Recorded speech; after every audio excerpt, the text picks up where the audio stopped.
So நான் தான் கொஞ்சம் நர்வஸாக இருந்தேன்.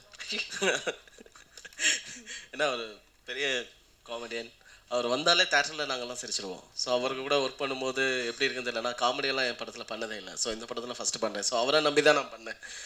பட் நாங்கள் இப்போ எடிட் பண்ணும்போதெல்லாம் நாங்கள் சிரிப்போம். எடிட்டில் உட்காந்து பார்க்கும்போதெல்லாமே நான் சிரிச்சுக்கிட்டே இருக்கேன். ஆனால் ஒர்க் பண்ணும்போது ரொம்ப ரொம்ப ஜாலியாக இருந்தது. அவர் சொன்ன மாதிரி தான், அவருக்கே தெரியாமல் சீன்லாம் முடிச்சிருவோம். ஏன்னா அவ்வளோதான், நான் முடிச்சிருக்கேன் கிளம்பணுமா அப்படிமா. ஆமாங்க. ஸோ அவர் வந்து ரொம்ப கஷ்டப்படாமல் ஈஸியாக ஆனால் ரொம்ப நல்லா பண்ண படம் ஹிட்லர்னு நான் நம்புகிறேன். சூப்பர். கிங்ஸ்லி நீங்கள் எதாவது பேசணும்னு நினைக்கிறீங்களா? கொடுங்க மேடம்.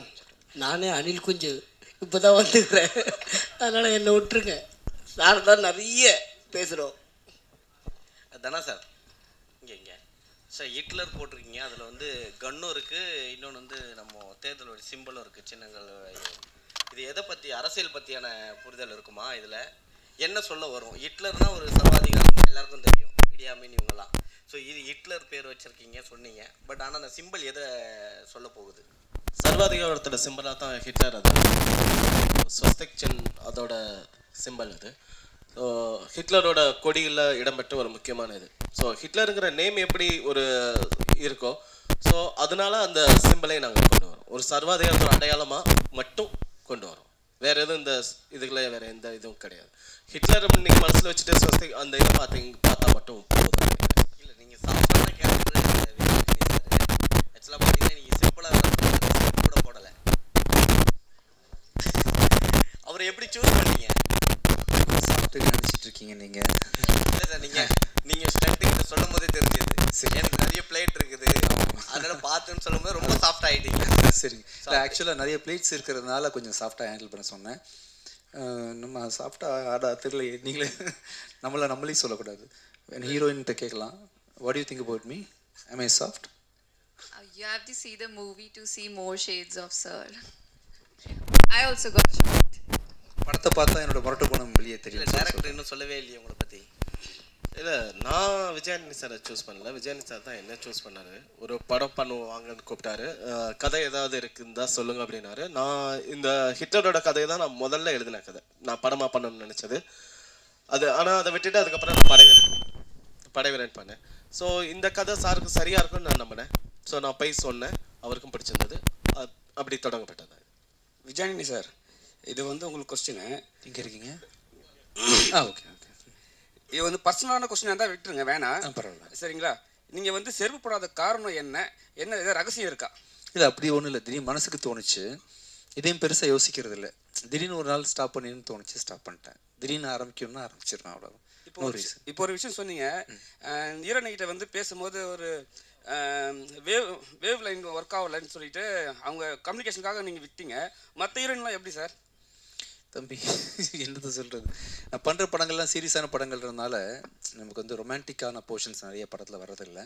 பெரிய இலக்கு ஒன்று சூஸ் பண்ணிட்டு அதை சால்வ் பண்ணுற நோக்கத்தில் எல்லா கதைகளுமே அமையுதுன்றதுனால இந்த படத்துலையும் பார்த்தீங்கன்னா டேரக்டர் வந்து பெரிய ரெஸ்பான்சிபிலிட்டி கொடுத்துறாரு.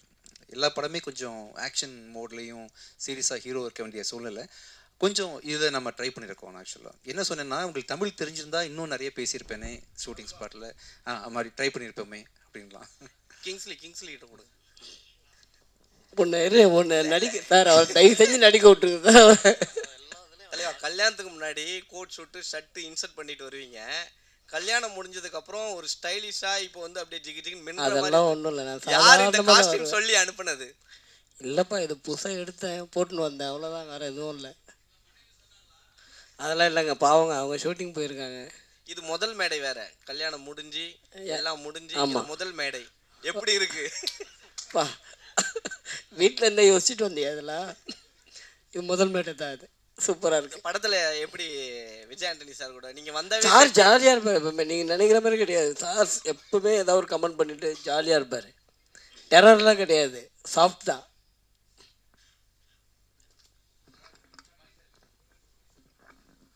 அதாவது ஹிட்லர் வந்து ஒரு பெரிய சர்வாதிகாரிங்கிறது எல்லாருக்குமே ஊருக்கே உலகத்துக்கே தெரியும். அவருடைய ஸ்வஸ்திகா சின்னம் இருக்குது பாருங்கள், அதை நீங்கள் குறிப்பிட்டிருக்கீங்க இங்கே. அது ஒரு மத குறியீடு. அது மட்டும் இல்லை, அவர் அடிக்கடி வந்து காளியை பற்றி புகழ்ந்து பேசுவார். காளி இல்லாமல் என்னால் இருக்க முடியாது, காளியினுடைய குற்றப்பார்வை அப்படின்லாம் சொல்லக்கூடியவர். ஆக ஒரு மதத்தினுடைய பிரதிநிதியாக ஹிட்லர்கள் காட்டுறீங்களா? நாங்கள் அப்படி எதுவும் காட்டவும் இல்லை, அந்த மாதிரி ப்ரொஜெக்ட் பண்ண வேண்டிய தேவை இந்த படத்துக்கும் இல்லைன்றதுனால நீங்கள் ஹிட்லரை ஒரு சர்வாதிகார ஒரு இதுவாக மட்டும் பார்த்தா போதும்னு தோணுது எனக்கு. மற்றபடி இதுக்கு வந்து வேறு எந்த மத அடையாளமோ இதுவோ எதுவுமே கிடையாது. முக்கியமாக ஹிட்லரை குறிப்பிடவும் இல்லை. ஹிட்லருங்கிறது நான் முன்னாடியே சொன்ன மாதிரி அது ஒரு படிமம், அவ்வளோதான். இல்லை, அந்த படிமத்தை வந்து கதாநாயகனை வந்து உயர்த்தி காட்டுற ஒரு தமிழ் சினிமாவில் நீங்கள் இது ஹிட்லர் வந்து கதாநாயகன் சொல்லுதுன்னு நீங்கள் சொல்ல முடியாது. இல்லை, நான் வந்து இந்த படத்தினுடைய தலைப்பை வச்சு நான் சொல்கிறேன். படத்தோட தலைப்பு வில்லனுக்கு உண்டான தலைப்பாகவும் இருக்கலாம் இல்லையா? ஓ, அப்படின்னா கதையினுடைய நாயகன் எதிர்நாயகனா? கதையினோட நாயகனை மட்டுமே தலைப்பாக வைக்கணும்னு இல்லையே சார்.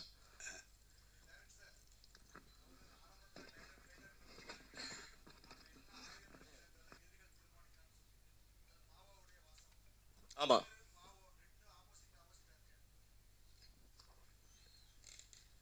இல்லை எனக்கு அதுதான் புரியல. நீங்கள் வந்து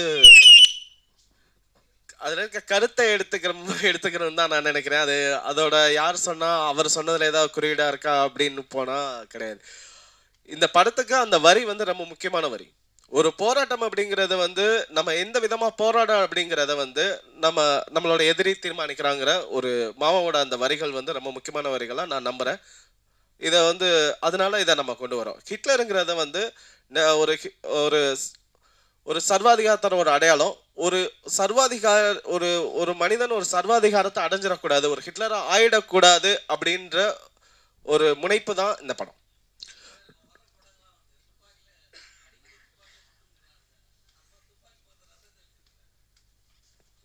துப்பாக்கி இருந்தாலும் ரத்தம் வந்துடுது சார்.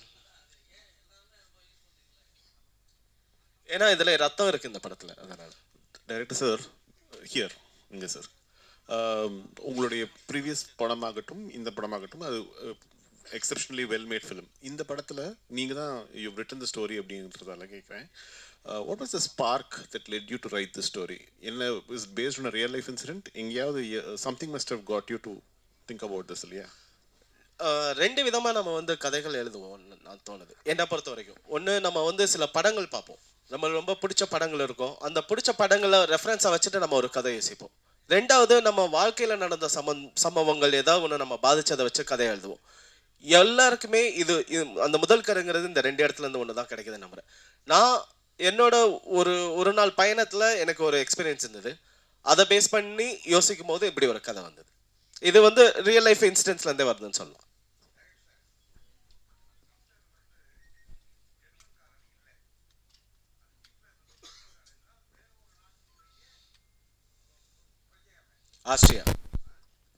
ஆஸ்ட்ரியா.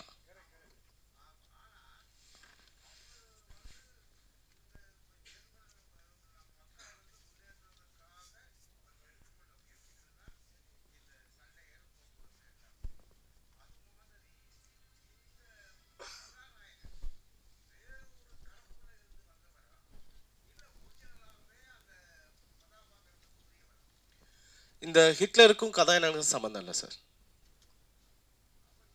ஹிட்லருக்கும் வில்லனுக்கும் தான் சார் சம்மந்தம் இருக்கு.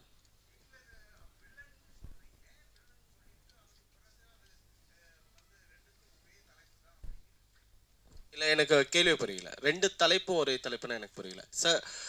ஒரு படத்தோட தலைப்புங்கிறது கதாநாயகனை மையப்படுத்தி இருக்கலாம், கதையோட கருவை மையப்படுத்தி இருக்கலாம், சரிங்களா? நான் இந்த படத்தோட கருவை மையப்படுத்தி இந்த ஹிட்லருங்கிற டைட்டில் வச்சிருக்கேன், கதாநாயகனை மையப்படுத்தி இல்லை.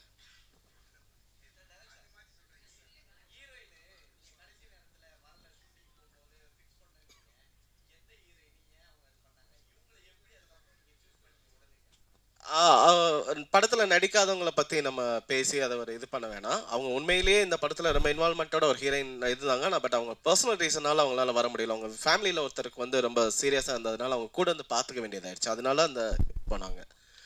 2 நாளில் எங்களுக்கு வந்து ஒரு ஹீரோயின் கண்டிப்பாக வேணும், அதுவும் என்னோட கேரக்டர் ஏற்ற மாதிரி வேணும். விஜயானி சாருக்கு ஆப்டாகவும் கரெக்டாகவும் இருக்கணும். ஸோ அதில் நிறைய 2 நாளில் உட்காந்து கிட்டத்தட்ட 40 மணி நேரம் தலையை பிச்சுட்டு யார் இருக்காங்கன்னு பார்த்து அப்படி ஒரு இதில் ஒரு ஃபோட்டோஸ் பார்த்தோம். அந்த ஃபோட்டோஸ் பார்க்கும்போது எனக்கு அது வந்து மோஸ்ட்லி என்னோட கேரக்டர் ஆப்டாக இருக்க மாதிரி தெரிஞ்சது. அப்புறம் அவங்க என்ன படங்கள் பண்ணியிருக்காங்கன்னு பார்த்தோம். சீருன்னு ஒரு படம் மன்மதிலையில் இருந்தாங்க.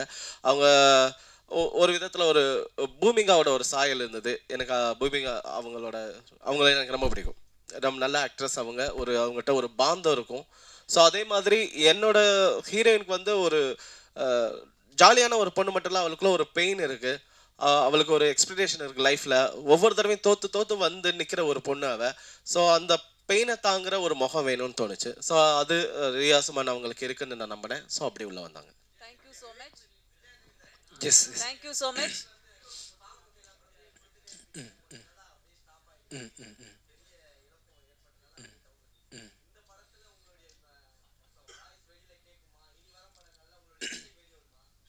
ஆக்சுவலாக நெக்ஸ்ட் இயர் 2-3 படம் மியூசிக் பண்ணலான்னு இருக்கேன். இந்த படத்தில் நான் பாடிருக்கேனா இல்லையான்னு சஸ்பென்ஸ்ன்னு வச்சுருக்காங்க. சஸ்பென்ஸாக விட்டுடலாமா? நான் பாடிக்கின்றது சஸ்பென்ஸாக வச்சிடலாம். ஓகே, நான் பாடிக்கின்றது சஸ்பென்ஸாக இருக்கட்டும். அப்படியே தெரிஞ்சால் உங்களுக்கு மட்டும் தெரியட்டும், வேறு யாருக்கும் தெரியக்கூடாது. ஓகேவா? நமக்குள்ள மட்டும் வச்சுக்கலாம், ஃபியூச்சரில் சொல்லிக்கலாம். இந்த ஒரு பாட்டு பாடியிருக்கேன். தேங்க்யூ. ஹிட்லர் படத்தின் பத்திரிகையாளர் காட்சிக்கு வந்து சிறப்பு சேர்த்த அனைவருக்கும் எங்கள் அன்பும் நன்றி. இப்போது ட்ரெய்லர் இந்த பிரஸ் மீட் முடிஞ்ச பிறகு பார்க்கலாம். டெஃபினட்டாக எந்த சேலஞ்சஸுமே கிடையாது. ஆக்சுவலி வந்து இதுக்கு முன்னாடி நாங்கள் ஸ்பீச்சில் சொன்ன மாதிரி தான் 2 பேருமே வந்து சாரோட சாங்ஸ் எங்களுக்கு ரொம்ப ரொம்ப பிடிக்கும். பட் ஆனால் வந்து என்னென்னா இந்த படத்தை பொறுத்த மட்டும் சாங்ஸ் வந்து தனா வந்து நரேட் பண்ண ஸ்டேஜ்லேருந்து என்னென்னா சாங்ஸ் வந்து படத்துக்கு தேவையான சாங்ஸ் மாத்திரம்தான் இருக்குது. இந்த சென்ஸ் வந்து இதை வந்து ஒரு கட் பண்ணி ஒரு சீன் போயிட்டு இருக்கு, ஒரு வேறு இடத்துல ஒரு சாங்கோ பட் ஒரு சாங்ஸே இல்லை இந்த படத்தில். எல்லாமே படத்தோட சேர்ந்து அந்த படத்தோட கோரோட என்ன சாங்ஸ் இருக்கோ அப்படிங்கிற ஒரு இதுதான். அண்ட் ஆக்சுவலி வந்து இதில் ஒர்க் பண்ணும்போது எனக்கு ரொம்ப எக்ஸைட்டிங்காக இருந்தது. ஏன்னா வந்து எப்படின்னா நீங்கள் சொன்ன மாதிரி தான் சாரோட இவ்வளோ படம் நம்ம கேட்டிருக்கோம் பாட்டு. ஸோ நம்ம பாட்டை வந்து அவர் வந்து கேட்டு அவர் அதை ஜட்ஜ் பண்ணும்போது அவரோட ஃபீட்பேக்காக தான் நாங்கள் வெயிட் பண்ணிட்டு இருந்தோம். அண்ட் அவருமே வந்து பயங்கர ஸ்வீட். ஃபஸ்ட்டு டே வந்து அவர் சொல்லிட்டு இருந்தார் அவர் வந்து எங்களோட ஒர்க் எப்படி ஃபாலோ பண்ணிட்டு இருக்காரு அப்படிங்கிறது. ஸோ அதனால இந்த படம் பொறுத்த மட்டும் எங்களுக்கு சேலஞ்சஸ் எதுவுமே இல்லை. அண்ட் கான்ஸ்டண்ட்டாக நாங்கள் வந்து தனா கிட்ட ஒரு பாட்டு கேட்கும் போதே நாங்களும் கேட்போம் சார் என்ன ஃபீட்பேக் சொல்கிறாரு, அவருக்கு பிடிச்சிருக்கா என்ன அப்படின்னு சொல்லிட்டு. ஸோ அதனால வந்து ரொம்பவே ஜாலியாக ஒர்க் பண்ண எக்ஸ்பீரியன்ஸ்.